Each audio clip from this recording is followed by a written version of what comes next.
কসবার ল কলেজের ছাত্রীকে শারীরিক নিগ্রহের প্রতিবাদে মেমারিতে বামপন্থী সংগঠনের বিক্ষোভ। মুখ্যমন্ত্রী কুশপুতল দাহ। একটি নামী কলেজের এক ছাত্রীর উপর শারীরিক নির্যাতনের অভিযোগ ঘিরে তীব্র ক্ষোভ প্রকাশ করল বাম ছাত্র যুব সংগঠনগুলি। এই ঘটনার প্রতিবাদে শনিবার দিন এসএফআই ও ডিওয়াইএফ এর পক্ষ থেকে মেমারিতে একটি প্রতিবাদ মিছিল ও বিক্ষোভ কর্মসূচির আয়োজন করা হয়। মিছিলটি মেমারির চকদিঘির মোড় থেকে শুরু হয়ে কৃষ্ণবাজার, নিউ মার্কেট, বাউনপাড়ার মোড় পরিক্রমা করেন এবং বাউনপাড়ার মোড়ে পৌঁছেই পথ অবরোধের মধ্যে সামিল হন আন্দোলনকারীরা। এখন আন্দোলনকারীরা কি জানালেন তা শুনব। মেমারি থেকে report Faizul Sheikh, MBS news.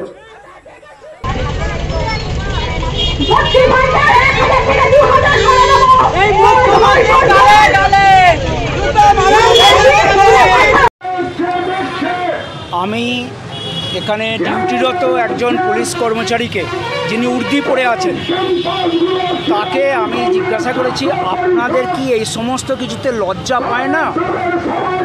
তিনি আমাকে বলছেন, আপনি আপনার কাজে যান। বললাম, কী বলছেন?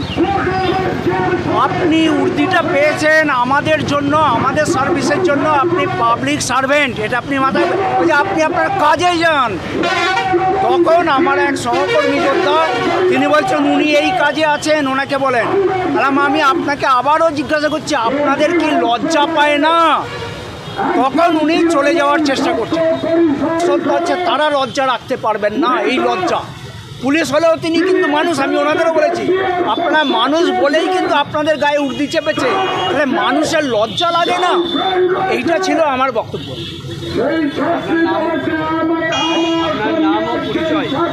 আমার নাম সন্দীপ কুমার নন্দী। আমি একজন বরিষ্ঠ নাগরিক, ভারতবর্ষের নাগরিক। আমি নাগরিক হিসাবে যাদের আমাদের নিরাপত্তা দেওয়ার কথা, তাদের কাছে আমি এই প্রশ্নটা রেখেছি। এসএফআই, ডিওয়াইএফআই, সারা ভারত মহিলা সমিতির পক্ষ থেকে যে গত বুধবার ক্যালকাটা ল কলেজের যেই ছাত্রীকে গণধর্ষণ করা হয়েছে, তার প্রতিবাদে সহ কালিয়াগঞ্জ উপনির্বাচনে তৃণমূল কংগ্রেসের যেই বিজয় মিছিল থেকে শুরু করে 9 বছরের ছাত্রী তামান্না খাতুনকে খুন করা হয়েছে বোম মেরে, সের প্রতিবাদে আজকে আমাদের এই মিছিল, বিক্ষোভ কর্মসূচি, পথসভা করা হলো।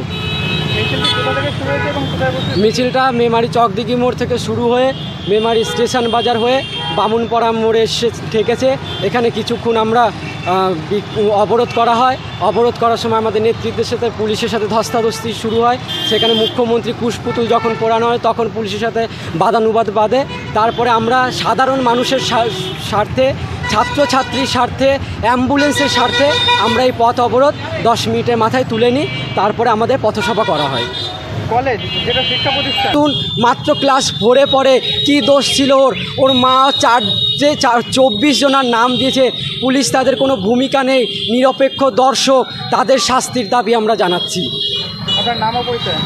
আমার নাম সবুজ ভক্ত, এসএফআই মেমারি 1 লোকাল কমিটির সম্পাদক।